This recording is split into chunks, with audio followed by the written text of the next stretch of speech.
এবং দুনিয়াতে আল্লাহ রাব্বুল আমিন একজন আরো নবী দিয়েছিলেন, যার নাম হলো নূহ আলাইহিস সালাম।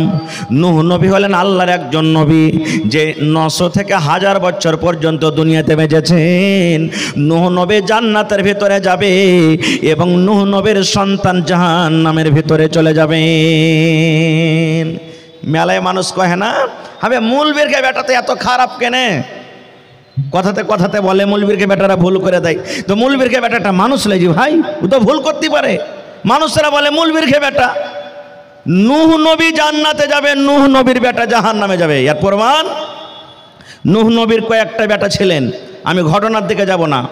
নূহ নবীর কথা ভাই কেউ মানে না, যত ডাকছে অত পালাইছে, যত ডাকছে অত পালাইছে।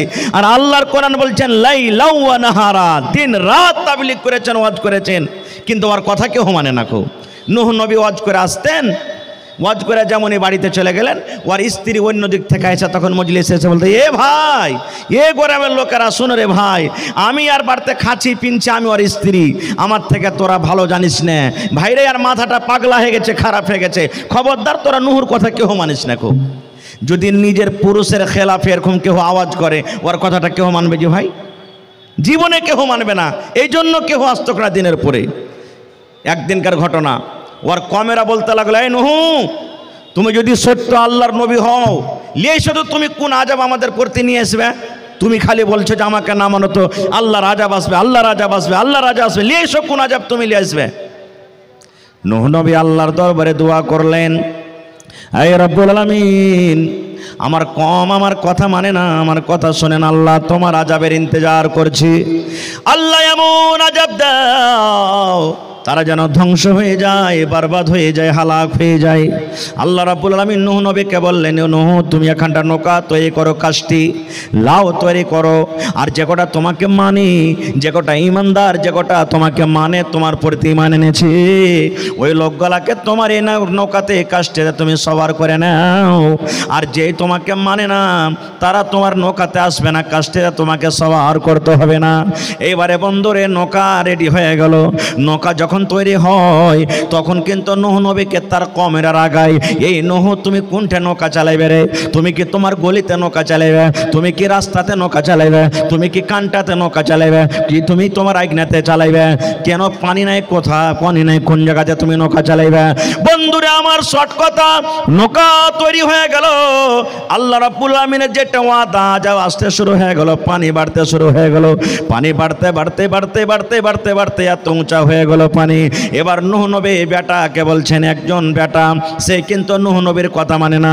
আব্বা তোমার কথা মানবো না, আব্বা তোমার কথা শুনবো না। নূহ নবী বেটাকে বলছেন, বেটারে আইসো, তুমি আমার নৌকাতে সওয়ার হয়ে যাও, তুমি আমার নৌকাতে চড়ে নাও, কারণ আজকে আল্লাহর আযাব থেকে কেউ বাঁচতে পারবে না রে ধন, আজকে আল্লাহর আযাব থেকে কেউ বাঁচতে পারবে না, এই জন্য তুমি এসে আমার নৌকাতে সওয়ার হয়ে যাও। এবার নবীর বেটা কি বলেছিলেন জানেন? আব্বা গো, তোমার কথা আমি মানবো না, তোমার কথা আমি শুনবো না। কেন মানবো না? তোমার আল্লাহ আমাকে ডুবাইতে পারবে না, তোমার আল্লাহ আমাকে পানিতে ভাসাতে পারবে না, তোমার আল্লাহ আমাকে পানিতে ডুবাইতে পারবে না। যেমন কথাটা বললাম, নূহ নবী বললেন, বেটারে আজকে আল্লাহর আযাব থেকে বাঁচতে পারবি না রে ধন, আজকে আল্লাহর আযাব পানি থেকে বাঁচতে পারবি না, আয় তাড়াতাড়ি করে আমার নৌকাতে আয়। যেমন কথাটা বলা, নূহ নবীর কথা শুনে বেটা বলছেন, আব্বাজি ওই যে পাহাড় দেখছো, ওই উঁচা পাহাড়টা দেখছো, ওই পাহাড়ের ওপরে আমি চলে যাব, আর পাহাড়ের পরে যাওয়ার পর আমি নিজের জানটাকে বাঁচিয়ে নিব। তোমার আল্লাহর ক্ষমতা নয় যে এত বড় পাহাড়কে পানি দিয়ে ডুবিয়ে দিবে। এই মুসলমান, যেমনই কথাটা বললাম, মুখের কথা মুখে আছে, এমন জোরে কোন দিক থেকে একটা ঢেউ চলে এলো, এমন জোরে একটা, এমন জোর করে ঢেউ এলো, সঙ্গে সঙ্গে সঙ্গে এত বড় উঁচা পাহাড় ডুবে গেল, এবং নূহ নবীর বেটা কোন দেশ থেকে কোন দেশে ভেসে চলে গেল। এই দেখেন, তাহলে বেটা জাহান্নামে আর আব্বা যাবেন জান্নাতে। দুনিয়াতে এরকম নবী দুনিয়া থেকে গুজরেছেন, সুবহানাল্লাহ, যে বেটা যাবে জান্নাতে আর বাপ যাবে জাহান্নামে। কে জানেন? হযরত ইব্রাহিম আলাইহিস সালাম। হযরত ইব্রাহিম আলাইহিস সালাম, ইব্রাহিম হলেন একজন নবী, আর তার আব্বা আজার নিজের হাতে মূর্তি বুতকে তৈরি করত আর বাজারে বিক্রি করত। নূহ নবী, ইব্রাহিম নবী বাপকে কত দাওয়াত দিয়েছেন, তাবলীগ করেছেন, কিন্তু তার আব্বা কথা মানেনি। আল্লাহ রাসূল বলেছেন ইব্রাহিম নবী জান্নাতের ভিতরে যাবে, আর তার আব্বা জান যাবে কোথায়? জাহান্নামের ভিতরে চলে যাবে। ভাই আমার, তা আল্লাহ তাবারক ওয়া তাআলা এই জায়গাতে বলছেন, হে ইমানদার বান্দা বান্দি শোনো, শুধু তোমাকে বাঁচলে হবে না। তুমি নামাজ পড়ছো, তুমি রোজা রাখছো, তুমি হজ করছো, তুমি যাকাত দিছো, তোমার ছেলেরা মদ পান করছে, তোমার ছেলেরা জুয়া খেলছে, তোমার ছেলেরা বেনামাজি আছে, তোমার ছেলেরা এদিক ওদিক রাস্তাতে ভটকে আছে, তাহলে তুমি বাঁচো আর তোমার পরিবারকে বাঁচাও। এবার কেমন করে বাঁচবো আমরা? কেমন করে বাঁচবো? ছেলে মেয়েকে বাঁচাতে গেলে প্রথমে নিজে বাঁচতে হবে, নিজে বাঁচতে হবে আমাদেরকে। কিন্তু কেমন করে বাঁচবো আমরা ভাই? বাঁচতে গেলে সর্বপ্রথম আমাদেরকে নেক আওলাদ আল্লাহর কাছে চাইতে হবে, নেক সন্তান আমাদেরকে চাইতে হবে। কেমন নেক সন্তান চাইতে হবে?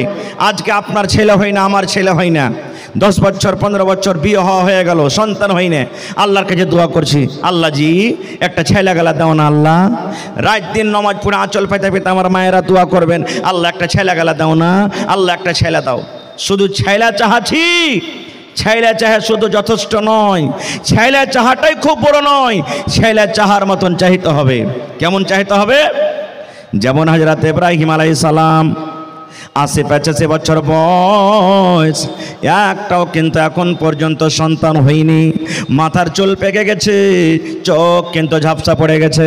ওরে আল্লাহ, বয়স 80-85 বছর হয়ে গেছে, এরকম বয়সে ইব্রাহিম নবী আল্লাহর দরবারে দোয়া করছেন, রব্বে হাবিলি মিনাস সালিহিন। এই আল্লাহ, আমি তোমার নবী ইব্রাহিম দোয়া করছি, আল্লাহ আমার বয়স 80-85 বছর হয়ে গেছে, আল্লাহ এখন পর্যন্ত একটা সন্তান হয়নি, রব্বুল আমিন তুমি আমাকে একটা সন্তান দাও, তুমি আমাকে একটা ছেলে দাও, তুমি আমাকে একটা সন্তান দাও।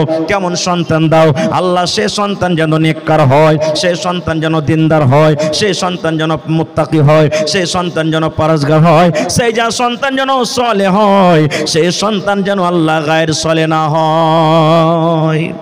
দোয়া করছেন একজন নবী, আল্লাহ তুমি আমাকে যে সন্তান দিবে সন্তানটা নেক দাও সন্তান। আর আমরা দোয়া করব কি? আল্লাহ সন্তান দাও। তো দুটাতে পার্থক্য হলো না? হলো না ভাই? পার্থক্য হলো না? হলো না? আল্লাহর কাছে যখন সন্তান চাইবেন তো নেক সন্তান চাইতে হবে। নেক সন্তান চাইতে গেলে কি হবে জানেন? আর আপনার যদি সন্তানটা নেক হয় তা আপনার জন্য কত লাভ আছে, সুবহানাল্লাহ। আল্লাহ রাসূল বলেছেন, ইজা মাতাল ইনসান, মানুষ যখন মরে যায় সমস্ত আমল তার বন্ধ হয়ে যায়। দুনিয়াতে বেঁচে আছেন, নামাজ পড়বেন নেকি পাবেন, রোজা রাখবেন নেকি পাবেন, তেলাওয়াত করবেন নেকি পাবেন, দান করবেন নেকি পাবেন, হজ করবেন নেকি পাবেন। আল্লাহ রাসূল বলেছেন, উম্মত যতদিন মানুষ বেঁচে আছে ভালো আমল করলে নেকি আছে, কিন্তু লোকটা যখন মরে যাবে, মরে যাওয়ার সাথে সাথে সমস্ত আমল কিন্তু তার বন্ধ হয়ে যায়। নামাজ পড়ে নেকি হজলো, নামাজ পড়তে নেকি পেতেন, মত হয়ে গেল, নেকি বন্ধ হয়ে গেল। রোজার মাসে রোজা রাখলে নেকি হতো, মত হয়ে গেল, আপনার নেকি বন্ধ হয়ে গেল। তেলাওয়াত করছিলেন, নেকি পাওয়া যেত, মত হয়ে গেল, নেকি বন্ধ হয়ে গেল।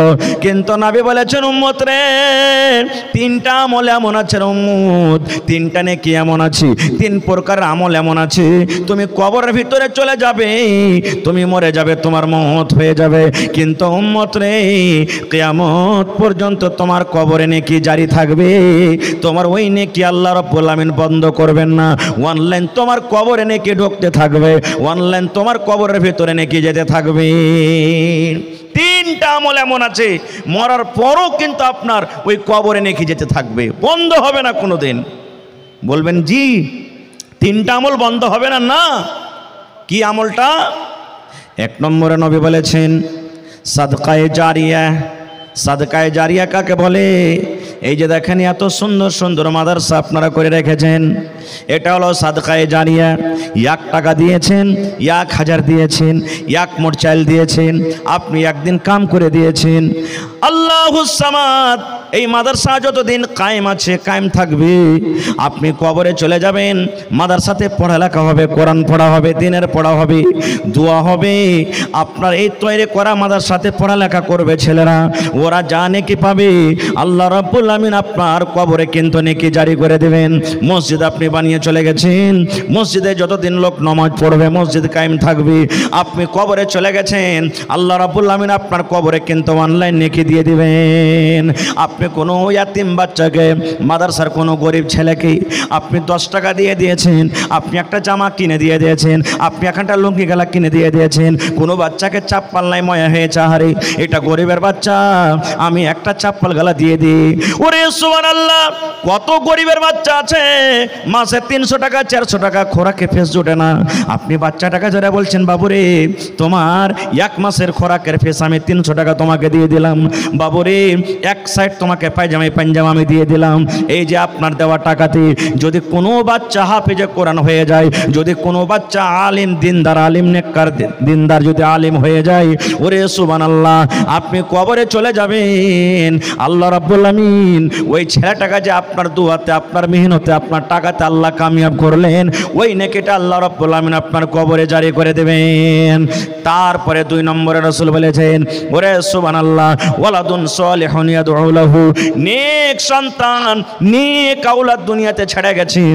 একটা বেটাকে নেককার করে গেছেন, বেটিকে নেককার করে গেছেন, বেটিকে দিনদার করেছেন, বেটা দিনদার করেছেন।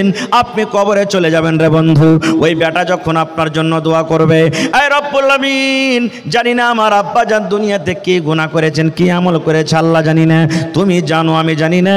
মা, ওরে আল্লাহ কবরে চলে গেছেন, বেটে দোয়া করবেন রব্বুল আলামিন, আমার মা কবরে চলে গেছেন, আব্বা কবরে চলে গেছেন রব্বুল আলামিন, আমি বেটি হয়ে তার জন্য দোয়া করি। আল্লাহ আমার আব্বা মায়ের জীবনে যদি কোনো গুনাহ হয়ে থাকে, ছোট বড় সাগিরা কাবিরা, এই রব্বুল আমিন আমরা তার সন্তান হয়ে দোয়া করি, আল্লাহ তুমি আমার আব্বা মায়ের জীবনের গুনাহ খাতাকে আল্লাহ মাফ করে দাও। আল্লাহ আমার মা বাবার কবরে তুমি জান্নাতের বিছানা দিয়ে দাও। আল্লাহ মা বাবার কবরকে তুমি নূর দিয়ে মানাও করে দাও। যখন নিজের সন্তানের এরকম ভাবে দোয়া করবে, আল্লাহ রাব্বুল আমিন ফেরেশতাকে বলবেন, ফেরেশতা রে, ওর নেককার সন্তান, নেককার আওলাদেরা দোয়া করেছে রে ফেরেশতা, যা যা যা যা, আমি আল্লাহ রাব্বুল আমিন আদেশ করি ওই নেককার ছেলে এবং মেয়ের ওই দোয়াটাকে আল্লাহ রাব্বুল আমিন আদেশ করবেন কবরের ভেতরে দিয়ে দাও। শুধু তা নয়, আপনার ছেলে আপনার মেয়েরা যদি আপনার জন্য দান করে, যখন আপনার জন্য দান করবে, নাম ধরে ধরে দান করবে, আল্লাহ রাব্বুল আমিন বলবেন, বান্দারে যা, তার নেককার সন্তান ছেলে মেয়েরা দান করেছি, যারে যা যা, ওই ছেলে এবং মেয়ের দানটাকে তোমরা কবরের ভেতরে পৌঁছে দাও। নারে তাকবীর। আচ্ছা আচ্ছা ভাই আমার, এই দেখেন নেককার সন্তান থাকলে দোয়া করবে। আর যদি ছেলেটা জুয়ারি হয়, ছেলেটা যদি শরাবি হয়, ছেলেটা যদি বদমাশ হয়, তাহলে তো নিজেই জানবে না নিজের জন্য করতে, তো মা বাবার জন্য কেমন করে করবে ভাই, কেমন করে করবে মা বাবার জন্য? এই জন্য ছেলে যখন চাইতে হবে আল্লাহর কাছে, প্রথমে নেককার ছেলে চাইতে হবে, দিনদার ছেলে চাইতে হবে, আল্লাহর কাছে দোয়া করতে হবে, আল্লাহর কাছে কান্দে কান্দে দোয়া করতে হবে, আল্লাহ তুমি আমাকে নেককার দিনদার ছেলে দাও।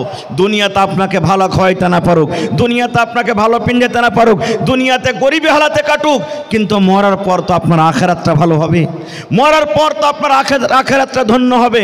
এই জন্য আল্লাহর কাছে যখনই দোয়া করবেন, নেককার সন্তান আল্লাহ তাবারক ওয়া তাআলার কাছে চাইতে হবে। কিন্তু আফসোস, আজকে আমরা ছেলেটাকে আমরা নেককার বানাইতে পারি না। আমরা কি করছি, যেমনই ছেলেটার বয়স 5 বছর 7 বছর 8 বছর হয়েছে, জানারে বেটা হাল ভাইতে, জানারে বেটা ছাগল চড়াইতে, আরে ওয়ার বেটাটা সুরাত খাটতে গেছে, 30,000 টাকা মাস পাইছে, আর তুই খালি বাড়তি ঘুরে বেড়া। এই দেখেন লোকের বেটা কতটি টাকা ইনকাম করছে, এইটা আমরা দেখতে যাচ্ছি। আচ্ছা আপনারা বলেন তো, আমাদের এই বিহারের আগেকার মুখ্যমন্ত্রী আপনারা সবাই জানছেন নীতিশ কুমার, জনাব নীতিশ কুমার আগে লালু যাদব ছিলেন না? জলে বলেন ছিলেন কি ছিলেন না? তারপরে আস্তে আস্তে তার ছেলে, লালু যাদবের ছেলে, যিনি উপ মুখ্যমন্ত্রী ছিলেন, ওর নাম কি বলেন তো? একটু জোরে বলেন, আরো জোরে বলেন। তেজস্বী যাদব নাকি?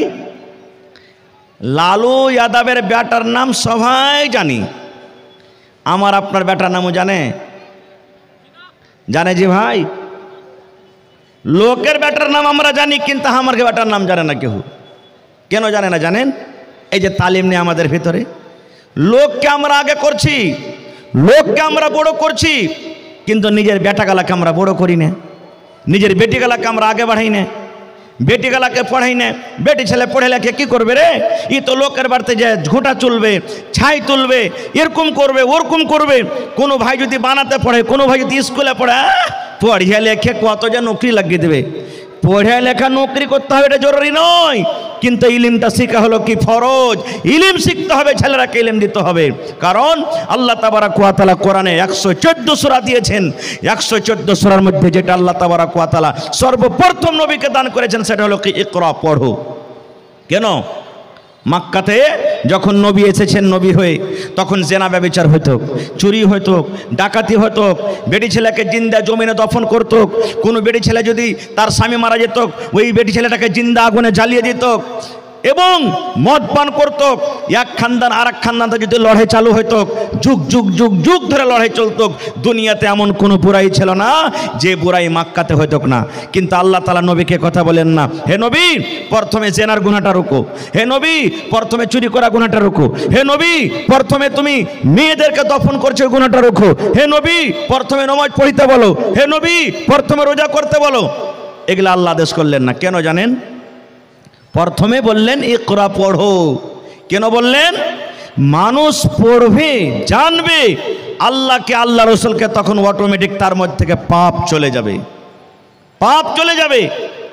মানুষ যখন জানবে, পড়বে যে হ্যাঁ আল্লাহ হলেন এক, আল্লাহর পূজা হওয়া চাই, আল্লাহর সাথে অন্য কাউকে শরীক করতে হবে না, আল্লাহর নবী মুহাম্মদ সাল্লাল্লাহু আলাইহি সাল্লাম জান্নাত আছে জাহান্নাম আছে, তখন মানুষের ভিতর থেকে অটোমেটিক সব পাপ দূর হয়ে যাবে। এই জন্য পড়ার কথাটা বলেছিলেন। আর হায়রে হতভাগা মুসলমান, আজকে আমরা মুসলমান পড়াতে সব থেকে পিছিয়ে আছি, সব থেকে পিছিয়ে আছি ভাই আমার।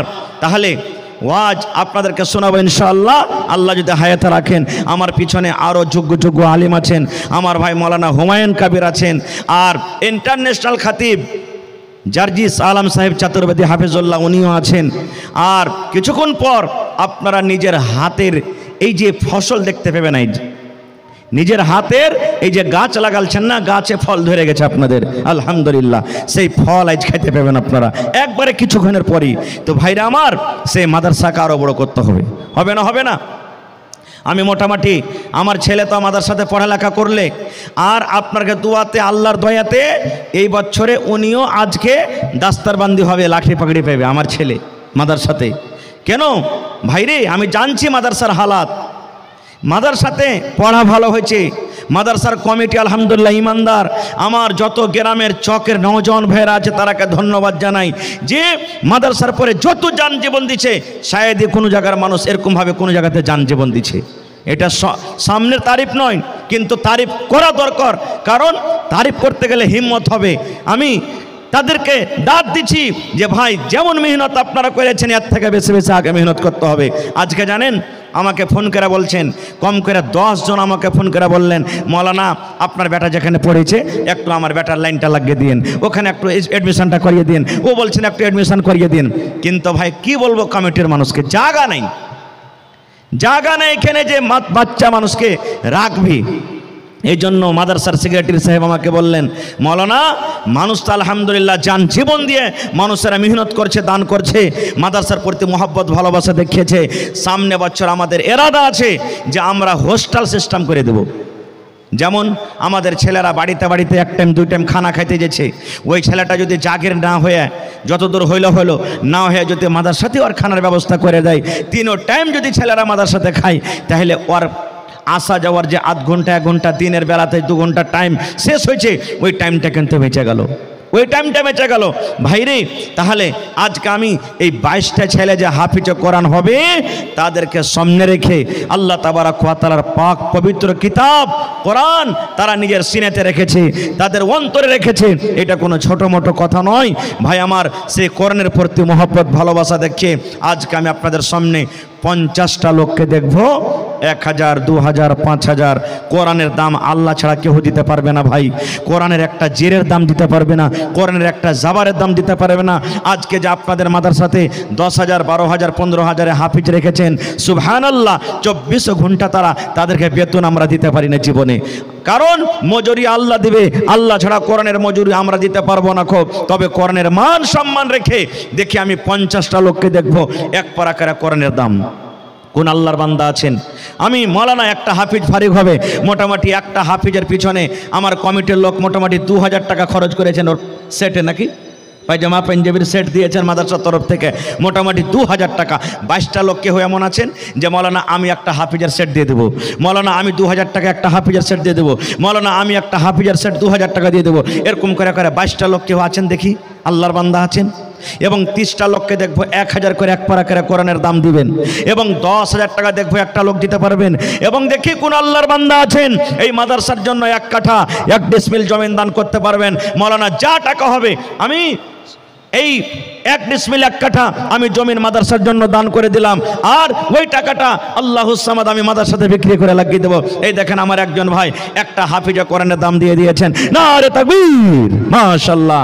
আজকে ইনশাআল্লাহ এই আমার মানঝালি এলাকার মানুষ বহু ভালো, দানে ভালো, ইনশাআল্লাহ পিছনে থাকবেন আজকে, মাশাআল্লাহ। এই দেখেন আমার মৌলানা এমানি সাহেব সালাফি হাফিজুল্লাহ নানা যান একটা হাফিজে কোরআনের দাম 2000 টাকা দিয়েছেন, নারে তাকবীর। এবং আমার নানা যান মৌলানা এই দেখেন ফাইজি সাহেব আল্লাহুস সামাদ 3000 টাকা আজকে দান করেছেন, আর 1000 হইলে কিন্তু 2টা হাফিজের দাম হইতো, হ্যাঁ হয়ে যাবে ইনশাআল্লাহ, নারে তাকবীর। তাহলে 2 আর 2 4 হয়ে গেল ভাই, মাশাআল্লাহ। মা খালারকে পেন্ডালে পাঠান কাউকে চাদর দিয়ে, হ্যাঁ মায়েরা আপনাকে পেন্ডালে চাদর দিয়ে গেছে। আপনারাকে বলবো আপনারা মন খুলে খুলে টাকা চাঁদি গহনা গাঁঠি যা পারবেন সব চাদরে বোঝ করে বাইন্দা পুঁটলিতে করে দিয়ে পাঠাবেন ইনশাআল্লাহ। ভাই 4টা হাফিজা কোরআনের দাম হয়ে গেছে ইনশাআল্লাহ। আমি 22টার দাম চেয়েছি ভাই, 22টা মাত্র। হাথিনা থেকে একটা বেনামি 10,000 টাকা। হ্যাঁ এই দেখেন 10,000 টাকার আমি একটা কলম চেয়েছি হাথিনা থেকে। হাথিনার মানুষটা খুব দানিজি ভাই, আল্লাহুস সামাদ। এই যে গত বছরকার আগে বছর জালসা হয়েছিল হাথিনাতে, সুবহানাল্লাহ, 6 লাখ টাকাতে খালি প্যান্ডাল সাজাল ছিল ওরা, 49 লাখ টাকা কালেকশন হয়েছিল, সুবহানাল্লাহ, 49 লাখ। তো আজকে দেখেন এই হাথিনা থেকে বেনামিতে নাম বলে নাই, 1000 ইটের দাম 10,000 টাকা দান করেছেন, নারে তাকবীর, মাশাআল্লাহ, জাযাকাল্লাহ। রব্বানা যালামনা আনফুসানা ওয়া ইল্লাম তাগফির লানা ওয়া তারহামনা লানাকুনান্না মিনাল খাসিরিন। রব্বানা আতিনা ফিদ দুনিয়া হাসানা ওয়া ফিল আখিরাতি হাসানাতাও ওয়া কিনা আযাবান নার। হে রব্বুল আমিন, আমার 4 জন, এই রব্বুল আমিন দেখো বান্দা, হে আল্লাহ 1 টাকার হাফিজের দাম 2,000 করে 8,000 টাকা জমা করে দিলেন। আল্লাহ 8 লক্ষ টাকা মনে করে তুমি কবুল করে নাও। এই আল্লাহ বেনামিতে একজন ভাই আমার হাথিনা থেকে 10,000 টাকা জমা করে দিলেন। আল্লাহ 10 লক্ষ টাকা মনে করে তুমি কবুল করে নাও। মনের আশা আল্লাহ পুরো করো, রোজ রোজগারি আল্লাহ বরকত দাও, কামাই থামাই আল্লাহ বরকত দাও, দুনিয়ার ভেজাল দুনিয়ার ফিতনা থেকে আল্লাহ বাঁচিয়ে রাখো, যতদিন দুনিয়াতে বাঁচাবি মানে হালাত রাখো, নেককার করে রাখো, দিনদার করে রাখো। আল্লাহ আত্মীয় স্বজন যারা কবরে চলে গেছে জানি না রে মৌলা তারা কবরে কি হালাতে আছে, আল্লাহ তাদের কবরে তুমি জান্নাতের বিছানা দিয়ে দাও, আল্লাহ তাদের কবরকে তুমি নূর দিয়ে মনোয়ার করে দাও।